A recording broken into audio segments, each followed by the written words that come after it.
అతని సంతానము శాశ్వతముగా ఉండినియు, అతని సింహాసనమును సూర్యుడున్నంత కాలము నా సన్నిధిని ఉండుననియు.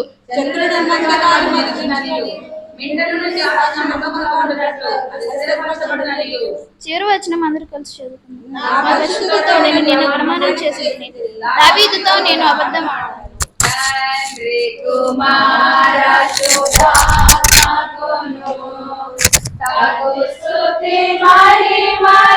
దినవృత్తాంతములు 20వ అధ్యాయము 13వ వచనం నుంచి 19వ వచనం వరకు.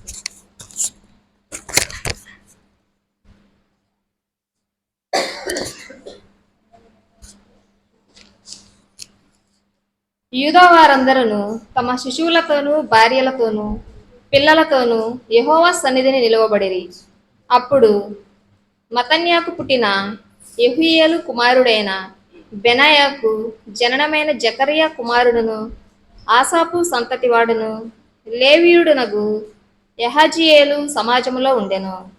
యెహోవా ఆత్మ అతని మీదికి రాగా అతడిలాగు ప్రకటించెను, యూదావారలారా, యెరూషలేము కాపురస్తులారా, యెహోషాపాతు రాజా, మీరందరూ ఆలకించుడి.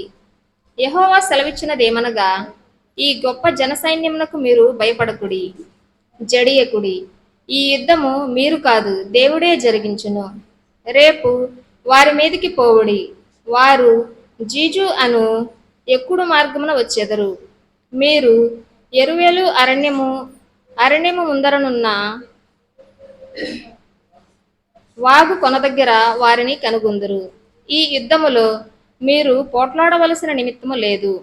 యూదా వారలారా, యెరూషలేము వారలారా, మీరు యుద్ధ పంక్తులు తీర్చి నిలవబడుడి. మీతో కూడానున్న యెహోవా దయచేయు రక్షణను మీరు చూచెదరు. భయపడకుడి, జడియకుడి. రేపు వారి మీదికి పోవుడి. యెహోవా మీతో కూడా ఉండును. అప్పుడు యెహోషాపాతు సాష్టాంగ నమస్కారం చేసెను.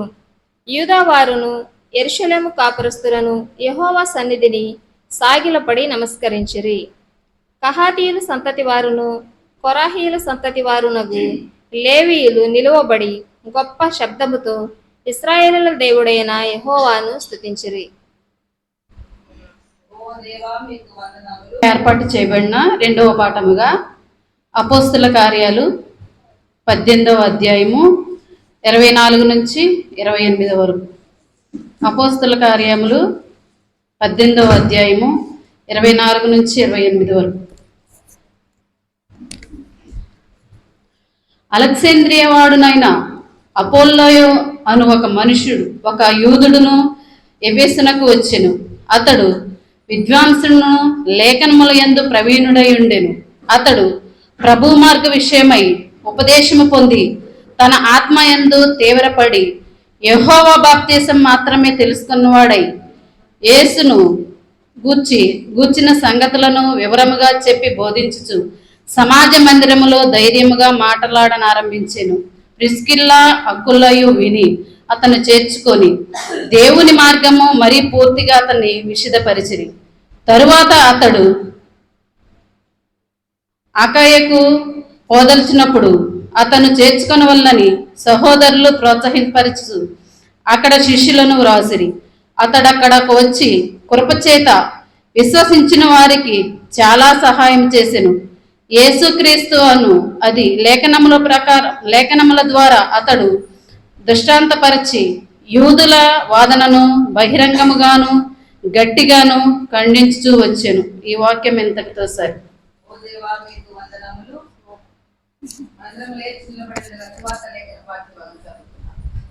పరిశుద్ధుడైన యోహాను రాసిన సువార్త 8వ అధ్యాయము 12వ వచనం నుంచి 20వ వచనం వరకు. పరిశుద్ధుడైన యోహాను రాసిన సువార్త 8వ అధ్యాయము 12వ వచనం నుంచి ప్రారంభము. మరలా యేసు, నేను లోకమునకు వెలుగును, నన్ను వెంబడించువాడు చీకటిలో నడువక జీవపు వెలుగు కలిగి ఉండునని వారితో చెప్పెను. కాబట్టి పరిసయ్యులు, నిన్ను గూర్చి నీవే సాక్ష్యము చెప్పుకొనుచున్నావు, నీ సాక్ష్యము సత్యం కాదని ఆయనతో అనగా, యేసు, నేను ఎక్కడి నుండి వచ్చితునో ఎక్కడికి వెళ్ళుదునో నేను ఎరుగుదును గనుక నన్ను గూర్చి నేను సాక్ష్యము చెప్పుకొనినో నా సాక్ష్యము సత్యమే. నేను ఎక్కడి నుండి వచ్చుచున్నానో ఎక్కడికి వెళ్ళుచున్నానో మీరు ఎరుగరు. మీరు శరీరమును బట్టి తీర్పు తీర్చుచున్నారు. నేనెవరికి తీర్పు తీర్చను. నేను ఒక్కడనే ఉండక నేనును నన్ను పంపిన తండ్రి కూడా నున్నాము గనుక నేను తీర్చినను నా తీర్పు సత్యమే. మరియు ఇద్దరు మనుషుల సాక్ష్యము సత్యమని మీ ధర్మశాస్త్రంలో రాయబడి ఉన్నది కదా. నన్ను గూర్చి నేను సాక్ష్యము చెప్పుకున్నవాడను. నన్ను పంపిన తండ్రియు నన్ను గూర్చి సాక్ష్యమిచ్చుచున్నాడని చెప్పాను. వారు నీ తండ్రి ఎక్కడ ఉన్నాడని ఆయనను అడగగా యేసు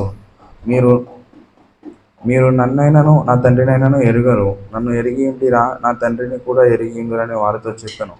ఆయన దేవాలయంలో బోధించుచుండగా కానుక పెట్టె ఉన్న చోట ఈ మాటలు చెప్పాను. ఆయన గడియ ఇంకనూ రాలేదు కనుక ఎవడనూ ఆయనను పట్టుకొనలేదు. ఇంతటితో స్వార్థ పాఠం సార్. క్రీస్తు మీకు స్తోత్రం కలుగునుగా. నామాన్ని స్తుతించుదా. పాడతారమ్మా? రండి.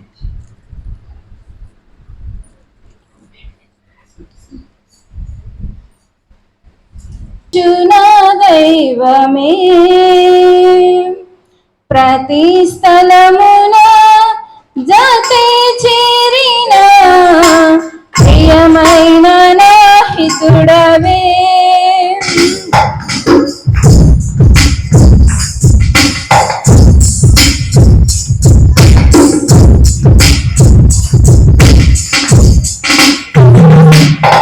మహారాజువే మహానాయకుడే నడిపించు నా దైవమే. ప్రతి స్థలమున జతే చేరిన ప్రియమైన నా హితుడవే. ప్రతి స్థితిలోన నడిపిన ఆశ్చర్యమే కలిగించే ప్రతి క్షణం. ప్రతి స్థితిలో ఆశ్చర్యమే కలిగించే ప్రతి క్షణం.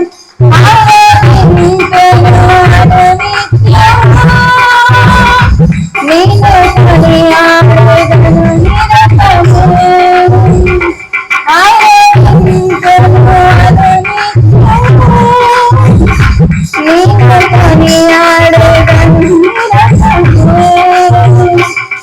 మహారాజువే మహానాయకుడవే నడిపించు నా దైవము.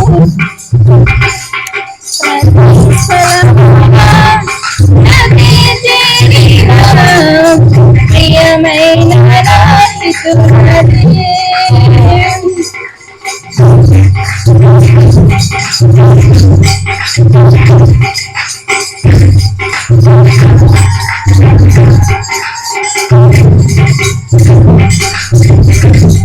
శత్రు భయముతో మరియల జడితో మార్గమే కానక నిలచిన వారికి. శత్రు భయముతో మరియల జడితో మార్గమే కానక నిలచిన వారికి.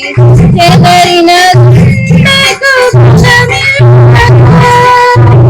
నిలిపితివి సంద్రజలరాశిగా. విస్మయముందెను వినుతిరుగక మరణించే శత్రువును నిపించగా.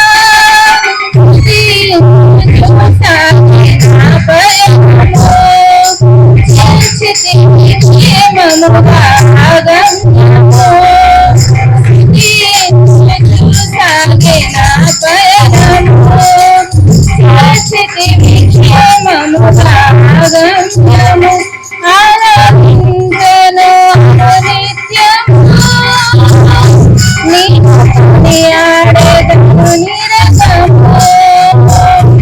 ఆరాధించెను అనునిత్యము నీకు కొనియాడెదను నిరతము. మహారాజువే మహానాయకుడవే నడిపించు నా దైవమే.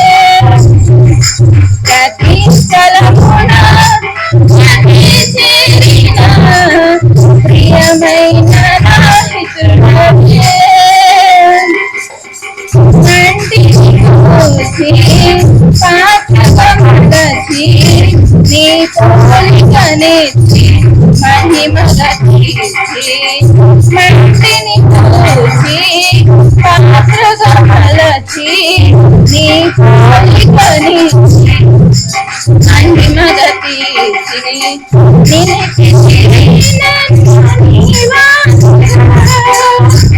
ఆత్మరక్షణ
ప్రత్యేకమైన పాట పాడి దేవుని స్తుతించిన సహోదరికి ప్రత్యేకమైన వందనాలు తెలియజేస్తా ఉంటున్నా.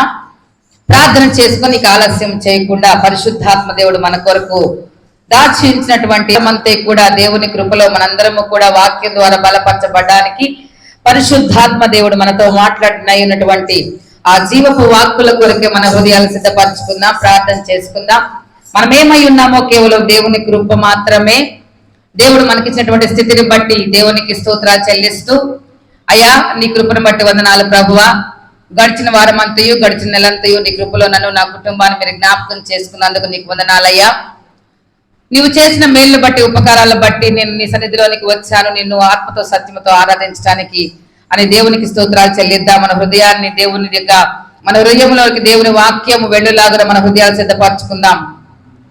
ప్రార్థన. మహాపరిశుద్ధుడ మహోన్నతుడ మహాగణ గొప్ప నివాస సర్వాధికారి సర్వోన్నతుడ సర్వశక్తి మంతుడ సకల ఆశీర్వాద కారణభూతుడ మీ ఘనమైన శ్రేష్టమైన పరిశుద్ధమైన నామమునకు వందనాలు స్తోత్రాలు చెల్లిస్తా ఉంటున్నాం ప్రభువా. మీ కృపను బట్టి వందనాలు చెల్లిస్తా ఉంటున్నాం. గడిచిన మాసం అంతయు నెలంతయు కాచి కాపాడి మాకిచ్చినటువంటి నూతన నెల కొరికి నీకు స్తోత్రాలు అయ్యా. నీకు వందనాలు. అంత మాత్రమే కాకుండా ఈ పరిశుద్ధ ఆదివార ఆరాధన బట్టి నీకు స్తోత్రాలు. ఇప్పటి వరకు పాటల ద్వారా ఆరాధన ద్వారా మీరు మాకు తోడై ఉన్నందుకు నీకు స్తోత్రాలు చెల్లిస్తా ఉంటున్నాం. మేము ప్రాముఖ్యమైన సమయంలోనికి మేము వెళ్తుంటున్నాం ప్రభువా. నీ జీవపు వాక్కు అయ్యా ప్రభా జీవాహారాన్ని మాకు అందించమని విజ్ఞాపన చేస్తా ఉంటున్నాం. వేగిరపడి ఆసక్తితో వచ్చినటువంటి నీ ప్రియ బిడ్డలందరితో సూటిగా స్పష్టంగా మీరు మాట్లాడి మీరు మహిమ పొంది నీ వాక్యపు వెలుగులోకి ప్రతి ఒక్కరిని నడిపించమని యేసుక్రీస్తు నాను ప్రార్థించని వేడుకొంచున్నాము తండ్రి, ఆమేన్. దయచేసి కూర్చోనండి. ప్రభునందు ప్రియమైన దేవుని సంగమా, మన ప్రభును రక్షకుడైన యేసుక్రీస్తు అతి శ్రేష్టమైన ఘనమైన పరిశుద్ధమైన నామమున మీ అందరికీ శుభములు వందనాలు తెలియజేస్తూ ఈ ఆరాధనకు మీ అందరినీ ప్రేమతో ఆహ్వానిస్తా ఉంటున్నా. 2026 సంవత్సరం జూన్ నెల అంటే 6వ నెల మొదటి ఆదివారపు ఆరాధనకు మీ అందరినీ ప్రేమతో ఆహ్వానిస్తా ఉంటున్నాం. ఒకసారి గట్టిగా దేవుని స్తోత్రం చెప్దామా? ఎందుకో నేను తర్వాత చెప్తా. గట్టిగా దేవుని స్తోత్రం చెప్దామా? హల్లెలూయా, హల్లెలూయా.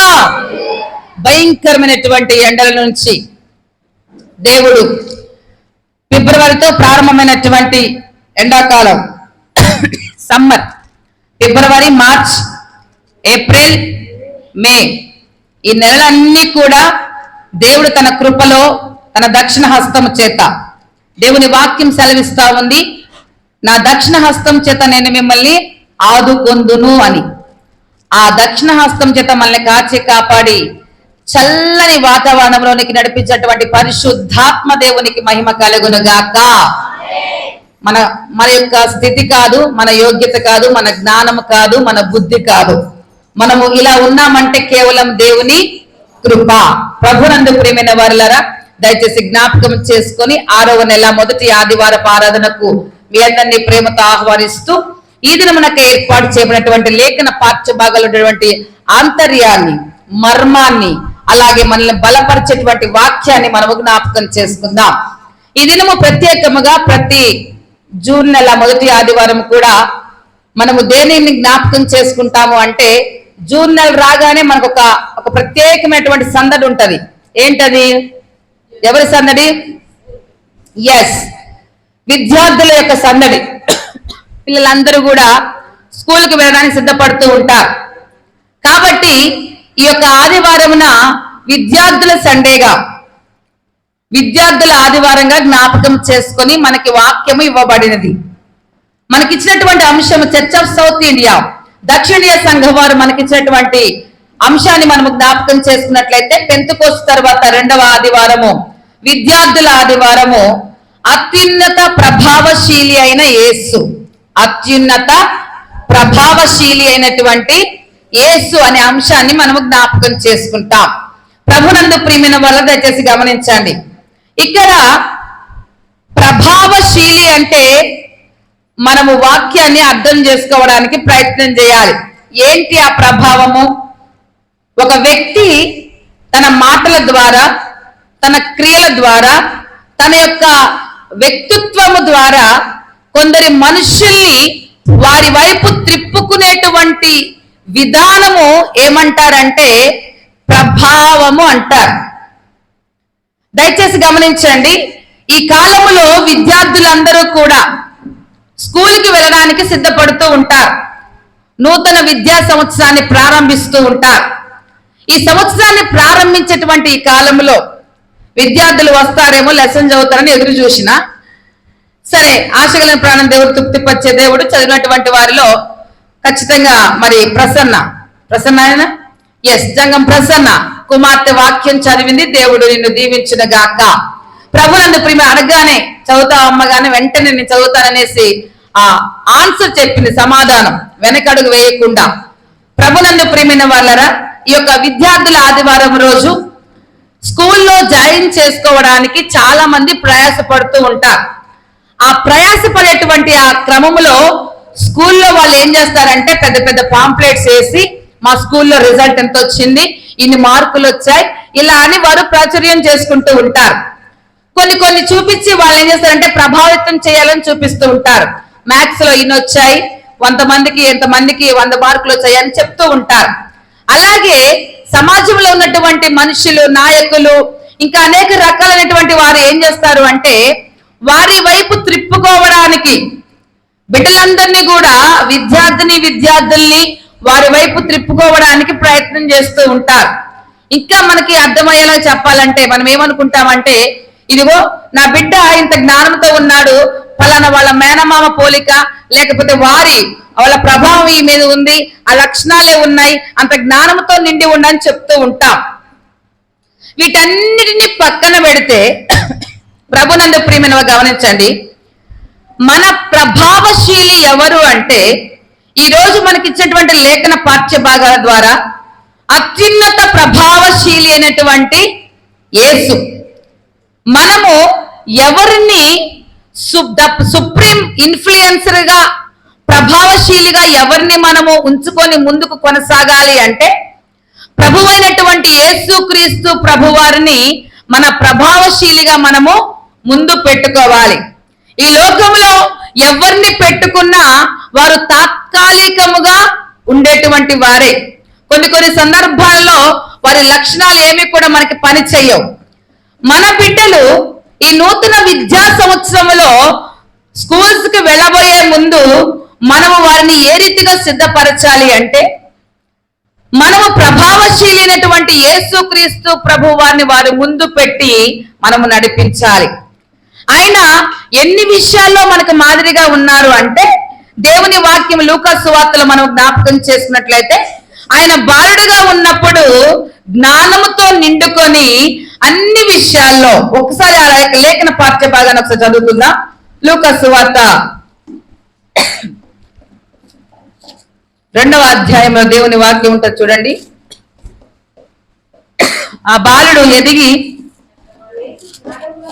యేసు జ్ఞానమునందును వయసునందును దేవుని దయందును మనుషుల దయందును వర్ధిల్లుచుండెను. ఈ వచనాన్ని మనం జ్ఞాపకం చేసుకొని ముందుకు కొనసాగాలి అనే విషయాన్ని మీకు తెలియజేస్తా ఉంటున్నా. యేసుక్రీస్తు ప్రభువారు ఎలా ఉన్నారంట?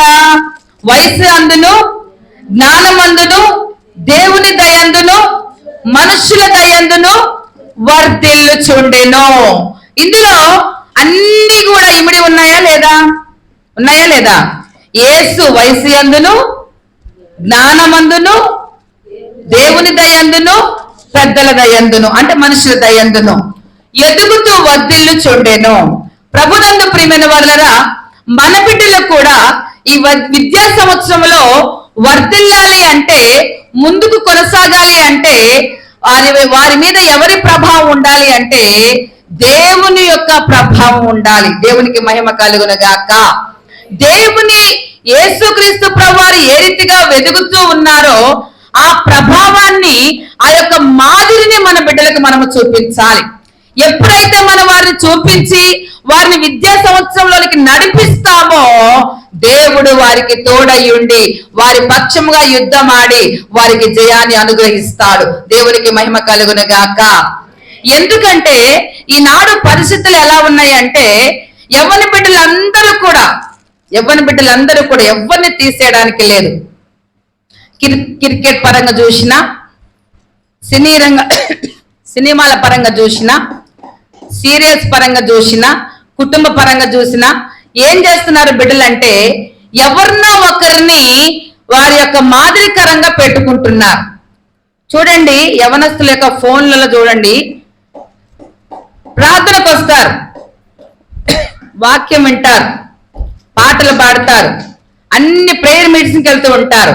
కానీ వారి ఫోన్లో మన ప్రొఫైల్ గినక చూస్తే దీనికంతా వ్యతిరేకంగా అందులో ఉంటది. అంటే వారు ఎందుకు అలా పెట్టుకుంటారంటే వాళ్ళంటే వాళ్ళకి ఇష్టం. వాళ్ళు ఎందులో ఒక ప్రత్యేకమైనటువంటి వారి యొక్క దాన్ని చూపిస్తున్నారో అది ఈ బిడ్డలకు ఇష్టం కాబట్టి వారు ముందు కొనసాగుతున్న వారు ముందును పెట్టుకొని. బైబిల్ గ్రంథం ఏమి తెలియచేస్తుంది అంటే విద్యా సంవత్సరం ప్రారంభించే ముందు మన బిడ్డలకి విజయము కలగాలి అంటే, మన బిడ్డలు పరీక్షల్లో పాస్ అవ్వాలి అంటే, మన బిడ్డలు ఎన్ని ఇబ్బందులు వచ్చినా వాటిని ఎదుర్కొనాలి అంటే తల్లిదండ్రులుగా, విశ్వాసులుగా, ఆత్మీయ తల్లిదండ్రులుగా మనం ఎవరిని ముందు పెట్టుకోవాలి అంటే అత్యున్నత ప్రభావశీలి అయినటువంటి యేసుక్రీస్తు ప్రభు వారిని ముందు పెట్టుకొని వారిని నడిపించాలి. దేవునికి మహిమ కలుగును గాక. ఇదే ఈ రోజు మనం ధ్యానించేటువంటి అంశం. అలా ఉండమ్మా, ఇలా ఉండమ్మా, ఇగో ఈరోజు స్కూల్కి వెళ్తున్నా, ఎదురురా అమ్మా. అలవాట్లు ఉన్నాయా? ఎదురమ్మని అలవాట్లు ఉన్నాయి ఎవరికన్నా? దయచేసి గమనించండి. మనం ఎదురొస్తే ఏమవుతుంది? ఆయన ఎదురుండాలి, ఆయన మనకి ముందు వెనక ఇరు ప్రక్కల కాపలా ఉండాలి. అంతే అంటారా? దేవునికి మహిమ కలుగును గాక. మనము చదువుకున్నటువంటి లేఖన పాఠ్య భాగాల్లో నుండి మన విద్యార్థులు, మన బిడ్డలు, అలాగే మనము ఆత్మీయంగా ఎలా ముందుకు కొనసాగాలో లేఖన పాఠ్య భాగాల నుంచి చూద్దాం. మొదటిగా ఉత్తరపత్ర లేఖన పాఠ్య భాగాన్ని చూద్దాం.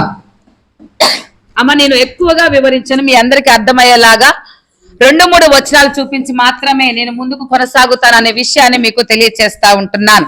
ప్రభునందు ప్రియమైన వాళ్ళారా, దయచేసి గమనించండి. ఈ సమయం అందు మనం చదువుకున్నటువంటి లేఖన పాఠ్య భాగంలో 89వ కీర్తన చదువుకున్నాం. ఉత్తరపత్ర లేఖన పాఠ్య భాగంలో ఏం చదువుకున్నాము? 89వ కీర్తన 19వ వచనం నుండి 37వ వచనం వరకు దేవుని వాక్యాన్ని చదువుకున్నాం. ఈ లేఖన పాఠ్య భాగంలో దేవుడు ఎవరికి తోడై ఉన్నారు, ఎవరిని దేవుడు ప్రభావితం చేశాడు, అది మన విద్యార్థులైనటువంటి మన బిడ్డలకు ఉపయోగపడుతుంది అనే విషయాన్ని మీకు తెలియచేస్తాను. ఈ కీర్తన రాసింది ఎవరయ్యా అంటే, ఒకసారి 89వ కీర్తన పై వచనాన్ని ఒకసారి జ్ఞాపకం చేసుకున్నట్లయితే చిన్నగా రాసిన వచనాలు ఒకసారి చదవండి. యజ్రాహీయుడైన ఏతాను రచించిన దైవ ధ్యానం. అమ్మ, జాగ్రత్తగా వినండి. ఈ కీర్తన ఎవరు రాశారంట? ఏతాను రాశాడు. ఏతాను రాసినప్పుడు అక్కడ ఉన్నటువంటి పరిస్థితి ఏమిటి అంటే, ప్రభునందు ప్రియమైన వాళ్ళరా, అందరూ కూడా విగ్రహాల మీద ఆధారపడుతూ, విగ్రహ పూజ చేస్తూ, మనుషుల మీద ఆధారపడుతూ ముందుకు కొనసాగుతున్నటువంటి పరిస్థితులు. ఆ పరిస్థితుల్లో ఏతాను రచించినటువంటి ఈ దైవ ధ్యానంలో ఆయన ఏం మాట్లాడుతున్నాడంటే, మొదటి వచనాన్ని ఒకసారి మనం జ్ఞాపకం చేసుకుందాం. మొదటి వచనంలో యెహోవా యొక్క కృపాతిశయమును నిత్యము నేను కీర్తించెదను, తరతరములకు నీ విశ్వాస్యతను నా నోటితో తెలియచేతును అనే విషయాన్ని తెలియచేస్తా ఉంటున్నాడు. ఆయన యొక్క ఉద్దేశం ఏంటి అంటే, అయ్యా నేను నీ కృపాతిశయము నేను వివరిస్తాను అని తెలియచేస్తా ఉంటున్నాడు. ఏంటయ్యా కృపాతిశయం అంటే, ఇక ప్రభునందు ప్రియమ రీసెంట్ గా ఒక పాట వచ్చింది, కరెంట్ వచ్చిన తర్వాత ఆ పాట నేను పాడడానికి ప్రయత్నం చేస్తాను, దయచేసి గమనించండి. మరి మీరు విన్నారో లేదో. నీ కృపాతిశయమును అనునిత్యము, ఆండ్రూస్ ఆషర్ గారు రాసినటువంటి పాట. అందులో చాలా అర్థవంతమైన పాట. అయితే ఈ ఏతాను ఆ కీర్తన రాస్తూ ధ్యానిస్తూ ఏం చెప్తున్నాడు అంటే, దావీదును గూర్చి చెప్తున్నాడు. ఎవరిని? దావీదును గూర్చి చెప్తున్నాడు. ఏంటయ్యా దావీదు జీవితంలో జరిగిందంటే, దావీదు ఒక గొర్రెల కాపరి అయి ఉంటే దేవుడు దావీదును ఏర్పరచుకున్న విధానాన్ని తెలియచేస్తా ఉంటున్నాడు. ప్రభునందు ప్రియమైన వాళ్ళరా, ఇప్పుడు 19వ వచనం చదువుదాం. చదవండి అమ్మా. అప్పుడు నీవు దర్శనమున ఈ భక్తులతో ఇట్లు సెలవిచ్చి ఉంటివి. నేను సూర్యునికి సహాయం చేసి ఉన్నాను, ప్రజల్లో ప్రజల్లో నుండి ఏర్పరచబడిన ఏర్పరచబడిన ఒకరిని నేను హెచ్చించి ఉన్నాను. నా సేవకుడైన దావీదును నేను కనుగొని ఉన్నాను. పరిశుద్ధ తైలం నా పరిశుద్ధ తైలముతో అభిషేకించి అతన్ని అభిషేకించి ఉన్నాను. ఆ నా చెయ్యి ఎడతెగక అతనికి తోడుగా నా చెయ్యి ఎడతెగక ఉండును. నా బాహుబలము అతన్ని బలపరుచును. దేవునికి మహిమ కలుగును గాక. ప్రభునందు ప్రియమైన దేవుని సంగమా, దయచేసి గమనించండి. ఈ లేఖన పాఠ్య భాగములో దావీదుని దేవుడు ఎలా ఏర్పాటు చేసుకున్నాడు, దావీదుకు దేవుడు ఎలా తోడై ఉన్నాడు, దావీదును దేవుడు ఎలా నడిపించాడు అనేటువంటి విధానము ఏతానుకు జ్ఞాపకం వచ్చి మనకి దావీదును చూపిస్తుంటున్నాడు. దావీదు జీవితం ఏంటయ్యా? గొర్రెల కాపరి. గొర్రెల దొడ్డులో ఉన్నటువంటి దావీదును దేవుడు తీసుకొని వచ్చి ఏర్పాటు చేసుకొని ప్రభునందు ప్రియమైన వాళ్ళరా ఎక్కడి నుంచి కనుగొన్నాడంట? గొర్రెల దొడ్డులో నుంచి కనుగొన్నాడంట. తీసుకువచ్చినటువంటి దావీదును ఏం చేశాడు అంటే పరిశుద్ధ తైలముతో అభిషేకించాడు. అంత మాత్రమే కాకుండా ఆయన చెయ్యి ఎడతెగక ఆయనకి తోడయ్యుంచాడు. దేవునికి మహిమ కలుగును గాక. దావీదుకు దేవుడు తోడై ఉన్నాడు. ఆయన బాహుబలము చేత అతన్ని బలపరిచాడు దేవుడు. ప్రభునందు ప్రియమైన వాళ్ళరా దయచేసి గమనించండి. ఈ లేఖన పాఠ్య భాగం ద్వారా మనము నేర్చుకోవాల్సింది, మన విద్యార్థులకు అన్వయించవలసింది ఏమిటి అంటే, విద్యా సంవత్సరంలోకి వెళ్లే ముందు దావీదును దేవుడు ఏ రీతిగా గొర్రెల దొడ్లో నుంచి ఏర్పాటు చేసుకున్నాడో, ఏ రీతిగా అతనికి తోడై ఉన్నాడో, తన బాహుబలం చేత అతన్ని ఎలా బలపరిచాడో, మన బిడ్డలకు కూడా జ్ఞానములో దేవుడు బలపరచబడడానికి, బలహీనతలో దేవుడు బలపరచబడడానికి, దేవుడు ఆ పరీక్ష అనేటువంటి యుద్ధంలో తోడై ఉండడానికి ప్రభునందు ప్రియమైన వాళ్ళ మనం ఎవరిని చూపించాలి అంటే దేవుడి ద్వారా ప్రభావితులైనటువంటి దావీదును మనము చూపించాలి. దేవునికి మహిమ కలుగును గాక. 17 సంవత్సరాల వయసులో ఇదిగో 6 మూరల జానైనటువంటి గొలియాత్తో యుద్ధము చేయడానికి ప్రభునందు ప్రియమైన వాళ్ళరా దావీదు వెళ్ళినప్పుడు దావీదు పక్షంగా ఎవరు యుద్ధమాడాడు అంటే దేవుడు యుద్ధమాడి జయాన్ని ఇచ్చాడు. దేవునికి మహిమ కలుగును గాక. ఈ విద్యా సంవత్సరంలో నీ బిడ్డలకు దేవుడు తోడై ఉండాలి అంటే, ఈ విద్యా సంవత్సరంలో నీ బిడ్డలు మంచి జయాలు పొందుకోవాలి అంటే నీవు అత్యున్నత ప్రభావశీలి అయిన మనల్ని మన బిడ్డలకు చూపించడానికి మన జ్ఞానం సరిపోతుందా? చెప్పించండి. ఎవరైనా అమ్మ నేను ఇంత చదువుకున్నాను, ఇంత చేశాను, ఇలా ఉద్యోగం చేస్తున్నాను, నా దారిలో నడువు అని చెప్పగలమా? ఎందుకు చెప్పలేమంటే తల్లిదండ్రులకు ఏంటి ఆశ అంటే మన బిడ్డలు మనకంటే హెచ్చించబడాలి, గొప్పవారు అవ్వాలని. దేవుని వాక్యం సెలవిస్తుంది, నీ పితరుల కంటే నేను నిన్ను హెచ్చించేదను. దేవునికి మహిమ కలుగును గాక. ప్రభునందు ప్రియమైన వాళ్ళ గమనించండి. ఈ విద్యా సంవత్సరంలో ఆత్మీయ తల్లిగా నేను తెలియజేస్తా ఉంటున్నాను. విద్యార్థుల ఆదివారం రోజు నేను వచ్చి దాదాపు 2 సంవత్సరాలు పూర్తయిపోతుంది. 3వ సంవత్సరంలో అడుగు పెడతామేమో, కానీ ఈ 3 సంవత్సరాల నుంచి కూడా మొత్తుకుంటుంది ఏంటంటే పిల్లల్ని చర్చికి తీసుకురండి, మందిరానికి తీసుకురండి అని నేను ఆత్మీయ తల్లిగా తెలియజేస్తా ఉంటున్నాను. ఈ విద్యార్థుల ఆదివారం రోజు ఎవరు వాక్యం వింటారు? మీరు వింటే సరిపోతుందా? మీరు బిడ్డలకు జ్ఞానం ఇవ్వగలరా? ప్రభునందు ప్రియమైన వాళ్ళని గమనించండి. దేవుని వాక్యం తెలియచేస్తుంది, దావీదుకు దేవుడు చెయ్యి ఎడతెగక తోడయ్యుంచాడు. ఎడతెగక అంటే విడువక, ప్రతి పరిస్థితిలో కూడా తోడుగా ఉంచాడు దేవుడు. ఆయన ఎలా ఏర్పాటు చేసుకున్నాడు కూడా ఇక్కడ తెలియచేస్తా ఉంది. ప్రభునందు ప్రియమైన వాళ్ళ అంత మాత్రమే కాకుండా ఒక్కసారి 24వ వచనం చదవండి అమ్మా. నా విశ్వాస్యతయు నా కృపయు అతనికి తోడయ్యుండును, నా నామమును బట్టి అతని కొమ్ము హెచ్చింపబడును. దేవునికి మహిమ కలుగును గాక.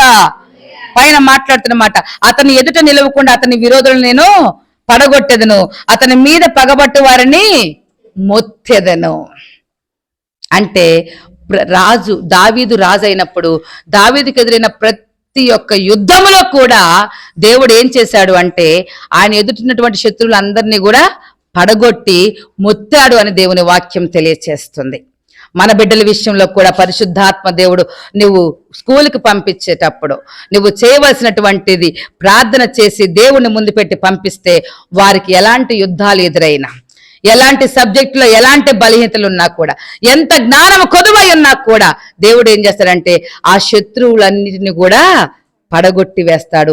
అంత మాత్రమే కాకుండా మొత్తుతాడు. ఉద్యోగాల్లో కావచ్చు, స్టడీస్లో కావచ్చు, కాలేజెస్లో కావచ్చు, ఎక్కడైనా కావచ్చు. ప్రభునందు ప్రియమైన వాళ్ళరా, మనము చూపించవలసింది ఎవరిని అంటే ప్రభావశీలైనటువంటి యేసుక్రీస్తు ప్రభువారిని. దేవునికి మహిమ కలుగును గాక. త్వరగా నేను ముందుకు వెళ్తాను, దయచేసి గమనించండి. మొదటి లేఖన పాఠ్యభాగానికి వెళ్దాం. అవునా, ఒకసారి కరెంటు ఫోన్ చెప్పావా రాదా? దినవృత్తాంతంలో 2వ గ్రంథము, దినవృత్తాంతం 2వ గ్రంథము ఈ అధ్యాయంలో ప్రభునందు ప్రియమైన వాళ్ళరా మనము జ్ఞాపకం చేసుకున్నట్లయితే 20వ అధ్యాయం 13 నుంచి 19 వచనాల్లో, అమ్మా నేను జాగ్రత్తగా వినండి, నేను మీకు తెలియచేస్తాను. అదే వాక్యం మనకి ఈరోజు ఎందుకు ఇచ్చారో మీకు తెలియచేస్తాను. ఈ దినవృత్తాంతాల గ్రంథంలో యెహోషాపాతుకి యుద్ధం ఎదురైంది. యెహోషాపాతు చుట్టూ కూడా 3 రాజ్యాలు ఉన్నాయి. యుద్ధం ఆడడానికి 3 రాజ్యాలు వచ్చాయి. ఆ 3 రాజ్యాలు వచ్చినప్పుడు ప్రభునందు ప్రియమైన వాళ్ళరా వాళ్ళు భయపడతారేమో అని అక్కడ ఎవరికి దేవుడు ప్రత్యక్షమై తెలియచేశాడు అంటే అక్కడ పేరు తెలియచేస్తున్నాడు. అక్కడ ఒకసారి జ్ఞాపకం చేసుకున్న ఆ వచనంలో 13వ వచనం ఒకసారి చదవండి అమ్మా.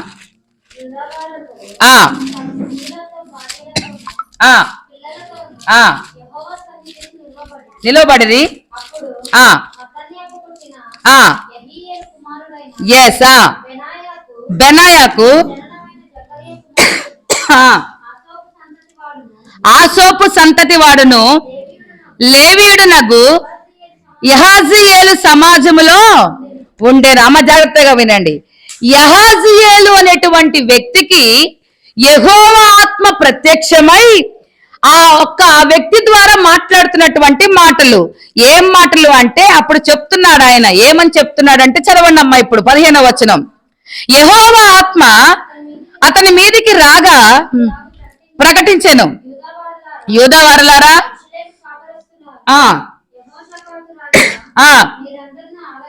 మీరందరూ ఆలకించుడి. యెహోవా సెలవిచ్చినదేమనగా ఈ గొప్ప సైన్యమునకు మీరు భయపడకుడి, జరియకుడి. ఈ యుద్ధము మీరు కాదు, దేవుడే జరిగించును. దేవునికి మహిమ కలుగును గాక. 3 రాజ్యాలు ఆయన చుట్టూ యుద్ధానికి వస్తే యెహజీయేలు మాట్లాడుతున్న మాట ఏమిటి అంటే యెహోషాపాతుకు ధైర్యం చెప్తున్నాడు. ఏం చెప్తున్నాడు?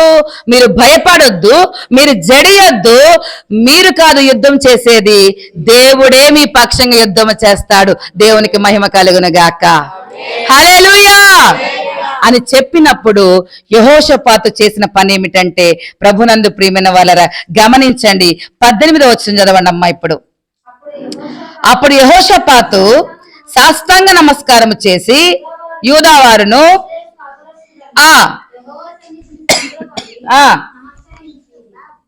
నమస్కారం చేశారంట. అమ్మా జాగ్రత్తగా వినండి. 3 దేశాలు యుద్ధానికి వస్తే ఈ యెహోషాపాతు భయపడకుండా, ఎవరైనా భయపడతారా? భయపడరా? ఒక జ్వరం మన మీదకి వస్తే ఆ జ్వరం ద్వారా ఎన్ని బలహీనతలు వస్తాయో అని మనం భయపడుతూ ఉంటాం. యెహోషాపాతు మీదకి 3 రాజ్యాలు వస్తే యెహోషాపాతు భయపడకుండా ఏం చేస్తున్నాడంటే దేవునికి సాష్టాంగ నమస్కారం చేసి ఉపవాస ప్రార్థన చేస్తా ఉంటున్నాడు. దేవునికి మహిమ కలుగును గాక. ఉపవాస ప్రార్థన చేస్తూ ఆ ఉపవాస ప్రార్థన ఎవరిని కూర్చోబెడుతున్నాడయ్యా అంటే భార్య, భర్త, పిల్లలు, స్తన్యపానం ఇచ్చేటువంటి పిల్లలు, శిశువులతో కూడా ఉపవాస ప్రార్థనలో కూర్చున్నారంట. దేవునికి మహిమ కలుగును గాక. ఆ యుద్ధం మీరు కాదు చేసేది, దేవుడే చేస్తాడని ఆ మాటతోటి యెహోషాపాతు ఏం చేశాడంటే మరుసటి రోజు ఉదయాన్నే ప్రభునందు ప్రియమైన వాళ్ళరా యుద్ధానికి కత్తులు పట్టుకోవాలి. ఖడ్గాలు పట్టుకోవాలి. కానీ యెహోషాపాతు ఏం చేస్తున్నాడంటే, ఒక్కసారి చదవండి అమ్మ, జ్ఞాపకం చేస్తాను అమ్మ. 21వ వచనం చదవండి. మరియు అతడు జనులను హెచ్చరిక చేసిన తర్వాత యెహోవాను స్తుతించుటకు గాయకులను ఏర్పరిచి ధరించి సైన్యం ముందర నడుచుచు యెహోవా కృప నిరంతరముండును, ఆయన్ను స్తుతించుడు అని స్తోత్రము చేయుటకు వారిని నియమించెను. హల్లెలూయా. మనం ఏం చేస్తామంటే, యుద్ధం చేసేటప్పుడు కొంచెం బలమైన వారిని ముందు పెడతాం. వాళ్ళు వెళ్ళి యుద్ధం చేస్తారని కొంచెం బలమైన వారిని ముందు పెడతాం. కానీ యెహోషాపాతు ఏం చేశాడంట, పాటలు పాడేవారిని ముందు పెట్టాడంట. దేవుని స్తోత్రం. హల్లెలూయా. పాటలు పాడేవారిని ముందు పెడితే వీళ్ళందరూ ఏమని పాడుతున్నారంటే, యెహోవా కృప నిరంతరము ఉండునుగా కానీ దేవుణ్ణి స్తుతిస్తా ఉంటున్నారు. ఎప్పుడైతే వారు దేవుణ్ణి స్తుతించడం ప్రారంభించారో, స్తుతి ఏం చేస్తుంది? స్థితిని మారుస్తుంది. ఏం చేస్తుంది? స్థితిని మారుస్తుంది. ఎప్పుడైతే వీళ్ళు పాటలు పాడటం ప్రారంభించారో అప్పుడేం జరిగిందంటే, ఆ 3 రాజ్యాలే ఒకరికొకరు కొట్టుకొని చచ్చిపోయారు. దేవుని స్తోత్రం చెప్దామా? హల్లెలూయా. నీ మీదికి దేవుడు ఏమి కూడా రాయనడు.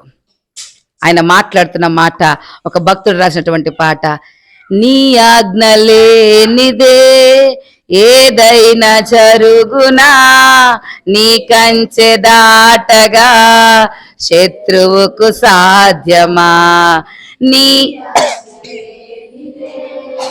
ఏదైనా జరుగునా, నీ కంచె దాటగా శత్రువుకు సాధ్యమా, మా దేవా నీవే మా తోడుంటే అంతే చాలును, అపవాది తలచిన కీడులన్నీ మేలైపోవును, మా దేవా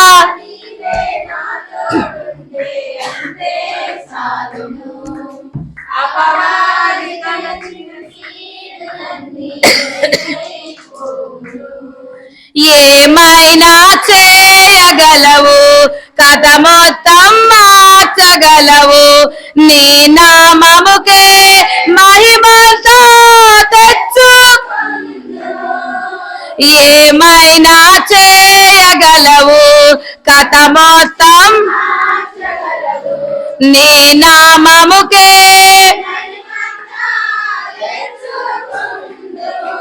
యేసయ్యా యేసయ్యా నీకే యేసయ్యా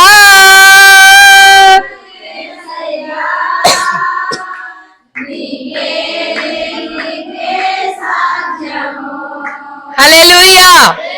ఏం చేశారో ఒకసారి చదువుదాం. కంటిన్యూ చేయమ్మా, చదివింది 22వ వచనం. వారు పాడుటకును స్తుతించుటకును మొదలు పెట్టగా యెహోవా యూదా వారి మీదకి వచ్చిన అమ్మోనీయుల మీదను మోయాబీల మీదను షేయిరు మన్యవాసుల మీదను మాటగాండ్రు పెట్టెను గనుక వారు హతులైరి.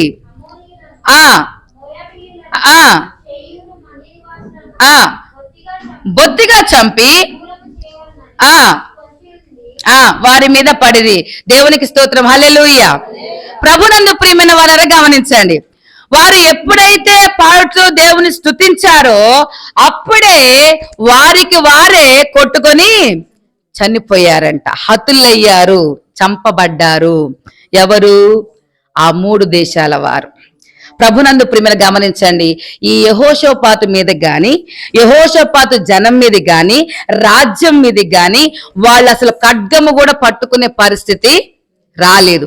ఎందుకంటే 13వ వచనంలో భక్తుడు యెహోవా ఆత్మ అతని మీదకి వచ్చి మాట్లాడాడు. యెహోషియాలో మాట్లాడాడు. ఏమని? మీరు భయపడొద్దు, జరియొద్దు, మీ పక్షంగా దేవుడే యుద్ధము జరిగిస్తాడు. హల్లెలూయా. ఇప్పుడు జరిగించాడా లేదా? మన బిడ్డలకు కూడా ఈ యొక్క విద్యా సంవత్సరములో, ఆ స్టడీస్లో, పరీక్ష అనే యుద్ధములో వారు జయాన్ని పొందుకోవాలంటే, వారికి ఎలాంటిది కూడా అపాయం రాకుండా, ఎలాంటి ఇబ్బంది, ఎలాంటి బలహీనత రాకుండా ఉండాలంటే వారు ఏం చేయాలంటే దేవుణ్ణి స్తుతించాలి. హల్లెలూయా, హల్లెలూయా. బిడ్డలకి దేవుణ్ణి స్తుతించాలని చెప్పాలా, పాటలు పాడుకుంటూ దేవుణ్ణి స్తుతించాలని చెప్పాలా. ప్రభునందు ప్రియమైన వాళ్ళరా, దేవుని కృప కాపుదల క్షేమం మన బిడ్డల మీద ఉంటది. ప్రార్థనకు అసాధ్యమైంది ఏది కూడా లేదు. మోకాళ్ళ మీద ప్రార్థించే సంఘం అంట ఆర్మీ అంత బలంగా ఉంటదంట. ఆర్మీ అంటే తెలుసు, మన దేశాన్ని కాపాడేటువంటి సైనికులు ఎంత బలంగా ఉంటారో మోకాళ్ళు వేసి ప్రార్థన చేసే సంఘం అంత బలంగా ఉంటదంట. దేవునికి మహిమ కలుగును గాక. ప్రభునందు ప్రియమైన వాళ్ళ, ఆ రీతిగా మనము దేవుణ్ణి ఆరాధిస్తూ దేవుణ్ణి స్తుతిస్తూ ఉంటే మన పక్షంగా ఆయన యుద్ధం ఆడతాడు. అసలు ఖడ్గం పట్టుకోవాలా, కొంచెం కూడా బ్లడ్ కనిపించలా, అసలు అక్కడికి వెళ్ళా. పాటలు పాడుతుంటే దేవుని స్తుతిస్తుంటే ఎరుకు గోడలు కూలయ్యా లేవా? ప్రభునందు ప్రియమైన వాళ్ళ గమనించండి, ఈ వాక్యం మనకు అలా తెలియచేస్తుంది. 2వ లేఖన పాఠ్య భాగాలకు వెళ్దాం, దయచేసి గమనించండి. 2వ లేఖన పాఠ్య భాగంలో అపోస్తుల కార్యములు 18వ అధ్యాయాన్ని మనం జ్ఞాపకం చేసుకున్నట్లయితే, ఈ లేఖన పాఠ్య భాగంలో ఎవరి గురించి రాయబడింది అంటే, ప్రభునందు ప్రియమైన వారలరా, అలెగ్జాంద్రియా వాడైన అపోల్లో అను ఒక యూదుడి గురించి రాయబడింది. ఆయన ఎక్కడికి వచ్చాడు అంటే, దయచేసి గమనించండి, ఎఫెసునకు వచ్చాడు. ఎఫెసునకు వచ్చినప్పుడు అక్కడ పరిస్థితి ఏంటయ్యా అంటే, ఎఫెసు అనే సంఘంలో, ఎఫెసు అనే ప్రాంతంలో వారు డయానా అనేటువంటి దేవతను వారు ఆరాధిస్తూ ఉంటున్నారు. అంటే విగ్రహాలను ఆరాధిస్తుంటున్నారు, విగ్రహాలను పూజిస్తూ ఉంటున్నారు. అయితే ఆ పూజించే టైంలో ఏం జరిగింది అంటే, ప్రభునందు ప్రియమైన వాళ్ళరా, ఈ వ్యక్తి అపోల్లో అనేటువంటి వ్యక్తి ఆ ప్రాంతానికి వెళ్ళాడు. ఆ ప్రాంతానికి వెళ్ళి ఆయన చేసినటువంటి పని ఏమిటి అంటే, 25వ వచనం చదవండి అమ్మా. అతడు ప్రభు మార్గం విషయమై ఉపదేశం పొంది తన ఆత్మయందు తీవ్రపడి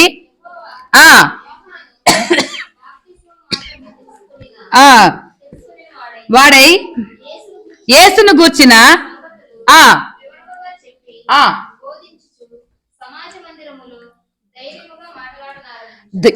ధైర్యముగా మాట్లాడ ఆరంభించాను. దయచేసి గమనించండి ప్రభునందు ప్రియమైన వాళ్ళరా, ఈ అపోల్లో అనేటువంటి వ్యక్తికి కేవలం ఏమి తెలుసయ్యా అంటే యోహాను బాప్తిసం మాత్రమే తెలుసు. కానీ ఆయన జ్ఞానం ఎలాంటి జ్ఞానం అంటే, అతడు విద్వాంసుడు, లేఖనముల యందు ప్రవీణుడై ఉన్నాడు. అంటే ఆయన ఎంత జ్ఞానం కలిగిన వ్యక్తో చూడండి. ప్రభునందు ప్రియమైన వారు గమనించండి. అలాంటి వ్యక్తి ఎక్కడైతే విగ్రహారాధన జరుగుతుందో, ఎక్కడైతే దేవుని మీద ఆధారపడట్లేదో అక్కడికి వెళ్ళి ఆత్మయందు తీవ్రపడి దేవుని గురించి ప్రకటిస్తా ఉంటున్నాడు. దేవునికి మహిమ కలుగును గాక. ఇది దేని వల్ల జరిగిందయ్యా అంటే, దేవుని వాక్యం మీద ఉన్నటువంటి పట్టుత్వం వల్ల జరిగింది. మన బిడ్డలకు కూడా మనం ఏమి నేర్పించాలంటే, ఈ లేఖనము ద్వారా, ఈ 2వ పాఠం ద్వారా వాక్యము బిడ్డలకు నేర్పించాలి, వాక్యము చదవమని నేర్పించాలి, వాక్యము చదివించాలి. ప్రభునందు ప్రియమైన వార, రోజు లేవగానే దయచేసి గమనించండి, బైబిల్ అంతా చదవలేకపోయినా మన బిడ్డలకి జ్ఞానము రావాలి అంటే సొలొమోను రాసినటువంటి జ్ఞానయుక్తమైనటువంటి సామెతలు మన బిడ్డలకి చదివించాలి. ఖచ్చితంగా అవి 31 అధ్యాయాలు ఉన్నాయి. నెలకి 30 రోజులు లేక 31 రోజు ఒక అధ్యాయం చదువుకుంటే మన బిడ్డలకు ఏమొస్తుంది అంటే జ్ఞానం వస్తా ఉంది. అక్కడ రాశారు మొదటి అధ్యాయంలో యవ్వనస్తులకి జ్ఞానం కొరకు రాసినటువంటి సామెతలు అని అక్కడ మొదటి అధ్యాయంలో రాయబడి ఉంది. ప్రభునందు ప్రియమైన వల్ల గమనించండి, ఈ లేఖన పాఠ్య భాగాల ద్వారా అతను, ఆ వ్యక్తి లేఖనములు యందు విద్వాంసుడై ఉన్నాడు. అంటే బైబిల్ గురించి మొత్తము తెలుసు. అలాంటి వ్యక్తి ఏం చేశాడు అంటే విగ్రహారాధన ఖండించి దేవుని యొక్క మార్గాన్ని సరళము చేశాడు. హల్లెలూయా. ప్రభునందు ప్రియమైన వారలారా గమనించండి, ఈ సమయమందు మన విద్యార్థులు కూడా జ్ఞానం కావాలి అంటే వారికి దేవుడైనటువంటి అత్యున్నత ప్రభావశీలైనటువంటి యేసుక్రీస్తు ప్రభువారిని చూపిస్తూ మనం వారిని ముందుకు నడిపించాలనే విషయాన్ని ఆత్మీయ తల్లిగా మీకు తెలియచేస్తా ఉంటున్నాను. ప్రభునందు ప్రియమైన వాళ్ళు గమనించండి, ఈ లోకంలో జ్ఞానము కలిగిన వారు ఎవ్వరు కూడా లేదు. జ్ఞానము ఎక్కడి నుంచి మనకు వస్తుంది అంటే, యాకోబు రాసిన పత్రికలో మాట్లాడుతున్న మాట, మీలో ఎవరికైనా జ్ఞానము కొదువుగా ఉన్న ఎడలా ఎవరిని అడగాలంట? వాడు దేవుణ్ణి అడగవలను, సందేహింపక విశ్వాసముతో అడిగితే ఆయన ధారాళముగా అనుగ్రహించును. హల్లెలూయా. ఎలా ఇస్తారమ్మా? అరకొర ఇవ్వరు, ధారాళంగా ఇస్తాడు. ప్రభునందు ప్రియమైన వారు ఈ రోజుల్లో బిడ్డల్ని అమ్మ నేను ముగిస్తా ఉన్నాను, ఇంకొక చివరి ఉంది సువార్త లేఖన పాఠ్య భాగం, దయచేసి గమనించండి. ఈ రోజుల్లో బిడ్డల్ని వాక్యము చదివించాలి అంటే చాలా కష్టతరమైన పరిస్థితి. సబ్జెక్టులో ఉన్నటువంటి అన్ని లెసన్స్ చదువుతారు, అన్ని పాఠాలు ఇంగ్లీష్ చదువుతారా ఇంతలా ఉంటాయి బుక్స్. బైబిల్ చదవంటే తల్లిదండ్రుల రికమెండేషన్ ఏంటి తెలుసా? ఇక్కడ నుంచొని బైబిల్ పట్టుకోగానే ఏమంటారు, అమ్మా బాబు పాప ఇంగ్లీష్ మీడియం, తెలుగు రాదమ్మా. ప్రభునందు ప్రియమైన వాళ్ళరా, ఈ ఎఫెక్ట్ పడుద్దనే ఖచ్చితంగా మేమేం చేసామంటే రోజు బాబు వాళ్ళ ముందు చిన్నప్పుడు రోజు కూడా కుటుంబ ప్రార్థన చేసుకునేవాళ్ళం. ఇప్పుడు వాళ్ళు 10th క్లాస్ వచ్చిన తర్వాత కుటుంబ ప్రార్థన కొంచెం ఆటంకం ఏర్పడింది. నేను అది కూడా మీకు తెలియచేస్తా ఉన్నాను. ఆ కుటుంబ ప్రార్థనలో ఏం చేసేవాళ్ళం అంటే అందరం కలిసి ఉత్తర పత్రికలు చదివేవాళ్ళం. అంటే ఒక్కొక్క వచనం అందరూ చదువుకుంటూ వచ్చేవాళ్ళం. ప్రభునందు ప్రియమైన వారరా, ఆ చదివించినటువంటి ఆ ప్రభావము ఈరోజు వాళ్ళు, పెద్ద బాబు ఇప్పుడు బీటెక్లో జాయిన్ అవ్వబోతున్నాడు, చిన్న బాబు 2nd ఇయర్ చదువుతున్నాడు, బైబిల్ మాత్రం స్పష్టంగా చదువుతారు. అది మాత్రం నేను చెప్పగలను. నాకు తెలియనటువంటి కూడా బైబిల్ పరీక్షల్లో ఎగ్జామ్ పెడితే కూడా వాళ్ళు ప్రైజులు తెచ్చుకున్నటువంటి ఆ విషయాన్ని మీకు తెలియచేస్తా ఉన్నాను. పోయిన వారం కాక అంతకుముందు వారు ఏం జరిగిందంటే సింగింగ్ కాంపిటీషన్ పెట్టారు. చెప్పానుగా, మీకు అనౌన్స్ చేశాను. సింగింగ్ కాంపిటీషన్లో పెట్టేసి వేరే జడ్జిని తీసుకొచ్చారు. అక్కడ వాళ్ళు చెప్తే ఏదో ఒక ఇబ్బంది పెడతారనేసి వేరే జడ్జిని తీసుకొచ్చినప్పుడు ఆ పాటలు పాడుతూ ఉంటే అన్ని కేటగిరీస్లో అన్ని పాటలు పాడారు. నిజం చెప్తున్నాను, ప్రభునందు ప్రియమైన వాళ్ళ 14 ఇయర్స్ నుంచి 19 ఇయర్స్ వరకు ఒక కేటగిరీ. ఆ కేటగిరీలో వెళ్ళగానే ఏం చేసామంటే ఇద్దరిని పాడమని చెప్పింది నేను. బాబు వాళ్ళు ఇద్దరిని పాడమని చెప్పిన. మేము పాడం, మాకు సిగ్గు, కావాలంటే ఆరాధనలో పాడతాం కానీ ఇందులో కాంపిటీషన్లో మేము పాడమని చెప్పారు. నాకు ఖచ్చితంగా అమ్మలకి అంత చెప్తారుగా, ఖచ్చితంగా చెప్పారు. ప్లీజ్ ప్లీజ్ ప్లీజ్ అని రిక్వెస్ట్ చేసిన, అస్సలు వెళ్ళా. అయ్యగారు ఒకటే మాట అన్నారు, ఏయ్ పాడండి రా. పాస్టర్ గారు వాళ్ళ పిల్లలంటే పాడకపోతే ఒక్క మాటే గబ్బగబ్బా చిన్నోడు ఉరికొచ్చి, మమ్మీ ఏం పాట పాడాలి చెప్పవా అని అడిగాడు. నేను చెప్పింది మొత్తం వెనక్కిపోయింది. అప్పటికప్పుడు తీసి ఆంధ్ర క్రైస్తవ కీర్తనలో నన్ను గన్నయ్య రావే పాట చెప్పి ఎలా పాడాలో చెప్పిన, ఎలా చేయాలో చెప్పిన. పెద్దబాబు అసలు నన్ను అడగలేదు. ఆ కేటగిరీలో పాడారు పాటలు. అయితే ఆయన ఏం చెప్పారంటే మామూలు స్టార్టింగ్లో మీ ఇష్టం ఎలా అని పాడమని చెప్పారు. చూసి పాడారు, చూడకుండా పాడారు, చేశారు. మాకు ఆశ్చర్యం ఏంటంటే చిన్నవాడు చిన్నప్పటి నుంచి అల్లరే. స్టడీస్లో అందరూ కూడా టీచర్స్ అందరూ కూడా చెప్తుంది ఏంటంటే చిన్నోడు అల్లరే, పెద్దోడు చాలా సైలెంట్ అని చెప్పుకుంటూ వచ్చేవాళ్ళు. అలాంటిది కాంపిటీషన్లో పాడిన తర్వాత చిన్నోడు ముందెళ్ళి పాడాడు నన్ను గన్నయ్య. అది ఒక చరణమే పాడమంది వాళ్ళు, పల్లవి చరణం. చూడకుండా పాడాడు. చూడకుండా పాడింది ఆ జడ్జి కన్సిడర్ చేసేసి ఫస్ట్ ప్రైజ్ ఇచ్చారు. ఆయన ప్రైజ్ తీసుకొని కూడా ఆశ్చర్యపోతాను, నాకు వచ్చిందా అన్నట్టుగా. మాకు ఆశ్చర్యం వేసింది. ఆ తర్వాత జడ్జి గారిని అడిగితే, అంటే ఆ కేటగిరీలో మిగతా పాడిన వాళ్ళు చాలా మంది ఉన్నారు కానీ జడ్జి గారు కన్సిడర్ చేసింది ఏంటంటే చూడకుండా పాడింది కన్సిడర్ చేశారట. ఆయన సింగర్ అని కాదు, అలా అని కాదు, కానీ ప్రభునందు ప్రియమైన వారరా, కొన్నిసార్లు ఏమవుతుంది అంటే మనకు తెలియకుండానే మన టాలెంట్ బయటపడుతుంది.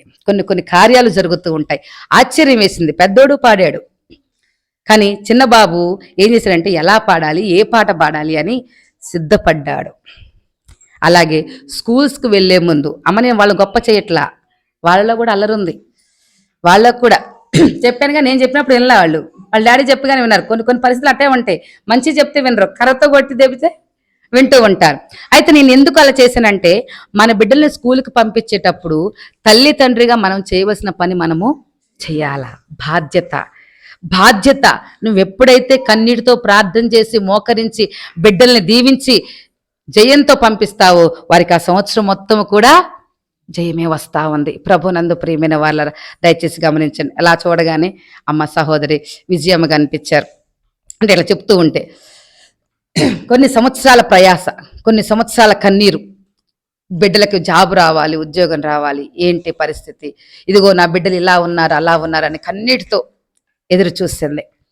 చిన్న బాబు పరీక్షకు వెళ్ళేటప్పుడు ఆ తల్లి ప్రార్థన చేసి పంపించింది. వెంటనే ఎప్పుడైతే ప్రార్థన చేసి పంపించారో ఎగ్జామ్ అయిపోయాక ఫోన్ చేశారు, సెలెక్ట్ అయిందని చెప్పారు, పాస్ అయ్యారని చెప్పారు, మరలా వెంటనే జాబు. వీటన్నిటికీ ఏంటి కారణం? ప్రార్థన. దేవునికి స్తోత్రం. హల్లెలూయా, హల్లెలూయా. నువ్వు ప్రార్థనతో మొదలు పెడితే దినము, ప్రార్థనతోటి ముగిస్తే దేవుడి ఆశీర్వాదం నీ మీద ఉంటుంది. ప్రార్థనకు అసాధ్యమైనది ఏది కూడా లేదు. ప్రార్థన వల్లనే పైన ఆ పాటలో ఉన్న చరణాల్లో ఉన్నటువంటి అర్థము, ప్రార్థనలో పెట్టింది పెళ్ళగించుట. పెళ్ళగించడం అని మనకు తెలుసుగా. పెళ్ళగించుట అసాధ్యం అంటే అది తీసివేయడం అసాధ్యం. నువ్వు చేసిన ప్రార్థన నువ్వు మర్చిపోతావేమో, కానీ దేవుడు కొన్ని సందర్భాల్లో, అమ్మా రీసెంట్గా పోయిన వారం వేటు న్యూస్లో నేను చదివిన 18 సంవత్సరాల క్రితం పెట్టినటువంటి జాబు రీసెంట్గా మొన్న వచ్చిందంట. ఎన్ని సంవత్సరాల క్రితం? How is it possible? దేవునికి అసాధ్యమైనది ఏదైనా ఉందా? అది మనకి మనుషులకు అసాధ్యం, దేవునికి అసాధ్యమైనది ఉందా? 18 సంవత్సరాలు అంటే ఎంత వయసు అయిపోయింది ఆయనకి? అయినా కూడా దేవునికి అసాధ్యమైనది ఏది కూడా లేదు. నువ్వు విశ్వాసంతో, నిరీక్షణతో దేవుని మీద ఆధారపడితే యెహోషాపాతు అక్కడికి వెళ్లకుండా చేశాడు. దేవునికి స్తోత్రం. హల్లెలూయా. యుద్ధంలోకి వెళ్లకుండా దేవుడు చేశాడు, ఖడ్గం పట్టుకోకుండా దేవుడు చేశాడు, ఆయనే యుద్ధం జరిగించుకున్నాడు. ప్రభునందు ప్రియమైన 2వ లేఖన పాఠ్యభాగం ద్వారా, వాక్యము ద్వారా అపోల్లో వారికి బాట వేశాడు. విగ్రహారాధన జోలికి వెళ్లకుండా వారిని అడ్డుకున్నాడు. ఎఫెసు సంఘంలో డయానా అనే దేవతను ఆరాధిస్తున్న భయంకరమైన సిచ్యువేషన్లో దేవుని బిడ్డగా అక్కడికి వెళ్ళి దేవుని సువార్త ధైర్యంతో ప్రకటించగలిగాడు. ఇది ఎలా జరిగిందంటే కేవలం వాక్యం ద్వారా జరిగింది. సువార్త లేఖన పాఠ్యభాగంలో, ప్రభునందు ప్రేమల్ని ముగిస్తా ఉన్నాను, దయచేసి గమనించండి. సువార్త లేఖన పాఠ్యభాగంలో అత్యున్నత ప్రభావిశీలైనటువంటి యేసుక్రీస్తు ప్రభువారు మాట్లాడుతున్న మాట ఏమిటంటే, నేనే లోకమునకు వెలుగు. నేనే లోకమునకు వెలుగు. హల్లెలూయా. ఒక చీకటి గదిలో చాలా బొమ్మలు ఉన్నాయి అనుకోండి, విగ్రహాలు, బొమ్మలు చాలా అందంగా ఉన్నాయి. గది తలుపేసేసాం, చీకటి గదిలో ఉన్నాయి అవన్నీ. ఆ అందమైనటువంటి ఆ విగ్రహాల ద్వారా ఏమైనటువంటి వెలుగు ఏమన్నా వస్తుందా? చీకటి పారద్రోలబడుతుందా? ఎప్పుడు ఆ గదిలోకి వెలుగు వస్తుంది?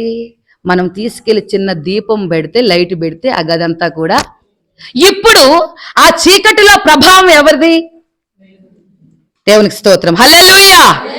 మన జీవితాల్లో కూడా వెలుగుగా ఎవరుండాలి అంటే యేసుక్రీస్తు ప్రభువారు. నేను లోకమునకు వెలుగై ఉన్నానని ఆయన వెలుగును చూపిస్తా ఉంటున్నాడు, ఆయన మాదిరిని చూపిస్తా ఉంటున్నాడు.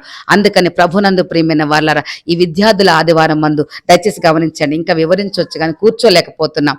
నాకేమో దగ్గు వస్తుంది, దగ్గు వచ్చినప్పుడు ఏమో కూతురేమో వాటర్ ఇస్తా ఉంది, ఆ వాటర్ తాగిన దగ్గర నుంచి ఇంకా కారిపోతా ఉన్నాయి నీళ్ళు. ఇంకా ప్రభునందు ప్రియమైన వాళ్ళని గమనించండి. వాక్యము మనం వివరించడానికి సరిపోదు, కానీ మనకిచ్చినటువంటి ధ్యానాంశం ద్వారా మనం నేర్చుకునేది ఏంటంటే, విద్యార్థుల ఆదివారం రోజు మనము స్కూల్కి విద్యార్థులు పంపించేటప్పుడు ఎవరు మన ప్రభావశీలి అని మనం చూపించాలి అంటే, తల్లిదండ్రులుగా విశ్వాసులుగా ఎవరు చూపించాలంటే దేవుణ్ణి మనము చూపించాలి. మన బిడ్డలు దేవునితో నడిస్తే దీవెన. గమనించండి అమ్మా, యోసేపుకి ఎన్ని ఆటంకాలు ఎదురైనా, ఎన్ని ఇరుకులు ఎదురైనా ఇంటిలో నుంచి స్టార్ట్ అయింది. అన్నదమ్ముల మధ్య చిచ్చు అయింది. అన్నదమ్ములు తీసుకెళ్ళి ఏం చేశారు? అడవిలో పడేసేసారు, చంపాలనుకున్నారు, పడేయాలనుకున్నారు, గోతులో పడేశారు, మళ్ళీ తీసేసి వర్తకునికి అమ్మారు. ఆడికెళ్ళిన దగ్గర నుంచి ఆయనకి ఏం జరిగింది? ఏమన్నా లాభం జరిగిందా? ఆడికెళ్ళగానే పోతీఫర్ భార్య ఆయన ఏం చేసింది? దయచేసి గమనించండి. అయినా కూడా వెనకాడలేదు. ఎవరి మీద ఆధారపడ్డాడంటే దేవుని మీద ఆధారపడ్డాడు. దయచేసి గమనించండి. ఎక్కడైతే, ఏ మనుషుల మధ్య అయితే, ఏ దేశంలో అయితే, ఏ రాజు మధ్య అనుమానించబడ్డాడో అక్కడే దేవుడు యోసేపుని హెచ్చించాడు. దేవునికి మహిమ కలుగును గాక. హల్లెలూయా. నీవు ఎక్కడ శ్రమ పెట్టబడతావో అక్కడే దేవుడు నిన్ను హెచ్చిస్తాడు, లేవనెత్తుతాడు. హల్లెలూయా. కాబట్టి ప్రభునందు ప్రియమైన వాళ్ళరా, అమ్మా మీరందరూ ఈ వారంలోనే 12వ తారీఖు వస్తే ఈ వారంలోనే స్కూల్స్కి పంపిస్తారు. ఆత్మీయ తల్లిగా నేను చెప్తున్నాను, మీ స్కూల్స్కి పంపించినా, కాలేజెస్కి పంపించినా, ఉద్యోగాలకు పంపించినా, దేనికి పంపించినా ప్రార్థన చేసి పంపించండి. అది మీకు దీవెన, ఆశీర్వాదము. బిడ్డలు ఎవరిని కూడా ఇగో సినిమా హీరోలను పెట్టుకోండి, క్రికెట్లో ఆడే వాళ్ళని పెట్టుకోండి, ఆడ పెట్టుకుంటే మీకు, నాకు చాలా బాధ అనిపించింది. ఇంత ప్రార్థన, ఇంత యొక్క ఈ ప్రయాస, ఇంత ఆత్మీయత కేవలం సినిమా హీరోలు, క్రికెటర్స్ మీద పెట్టుకుంటే వాళ్ళు మనకు వచ్చి ఏమైనా సాయం చేస్తారా? మనం చూస్తారా? ప్రభునందు ప్రియమైన వాళ్ళు గమనించండి. నేనేం చెప్తున్నానంటే కొన్ని మంచి లక్షణాలు తీసుకోవచ్చు, కానీ వారు మన దేవుడు కాదు అంటాను నేనంతే. వారు మన దేవుడు కాదు. ఎప్పుడైతే మనుషులను మనం పెట్టుకుంటామో అది వెంటనే ఏమైపోతుంది అంటే విగ్రహారాధన అయిపోతుంది. విగ్రహారాధన కాకుండా ఉండాలంటే మనం ఎవరిని పెట్టుకోవాలి? దేవుని ముందు పెట్టుకోవాలి, దేవుని వాక్యాన్ని మనం ముందు పెట్టుకోవాలి. అటు కృపా ధన్యత పరిశుద్ధాత్మ దేవుడు నాకు, మనకి, మన బిడ్డలందరికీ కూడా అనుగ్రహించును గాక. ఆమేన్. ప్రార్థన చేసుకుందాం. పరిశుద్ధ ప్రేమగా తండ్రి దయగల నేసని పరిశుద్ధ నామానికి వందన స్తోత్రాలు. అయ్యా, ఈ విద్యార్థుల ఆదివారం అందు ప్రభావ మీరు మాకు ఇచ్చిన అంశాన్ని బట్టి నీకు స్తోత్రాలు. అత్యంత ప్రభావశీలి అయిన యేసు, అవును ప్రభువ, మీరు మాటల్లో, క్రియలలో, వ్యక్తిత్వములో మాకు మాదిరిని చూపించారు. ఆ మాదిరిని మా బిడ్డలకు కూడా చూపించేలాగా తల్లిదండ్రులుగా మమ్మల్ని బలపరచండి. మేము చూపించినప్పుడు చూసేవారిగా మా బిడ్డలు బలపరచండి. అయ్యా నీకు స్తోత్రాలు. మీరు ముందుంటే అయ్యా, నీ వాక్యం సెలవిస్తుంది, నీ ముందర నడుచువాడు యెహోవాయే. ప్రభువానికి స్తోత్రాలు. మా ముందు మీరుంటే మాకు అసాధ్యమైనది ఏది కూడా లేదు.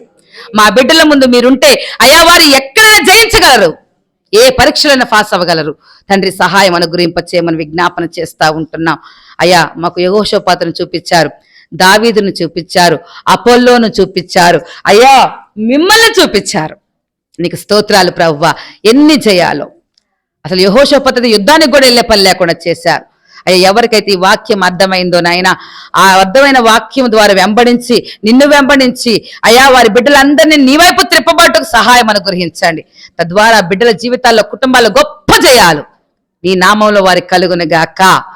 అయ్యా నీ కృపానుగ్రహింపచేసి ప్రతి ఒక్కరిని కూడా వాక్యం ద్వారా బలపరచమని, విత్తబడిన వాక్యం నీరు కట్టి ఫలింపచేయమని యేసుక్రీస్తు నన్ను ప్రార్థించని వేడుకొంచున్నాము తండ్రి. ఆమేన్. అమ్మ అందరికీ వందనాలు.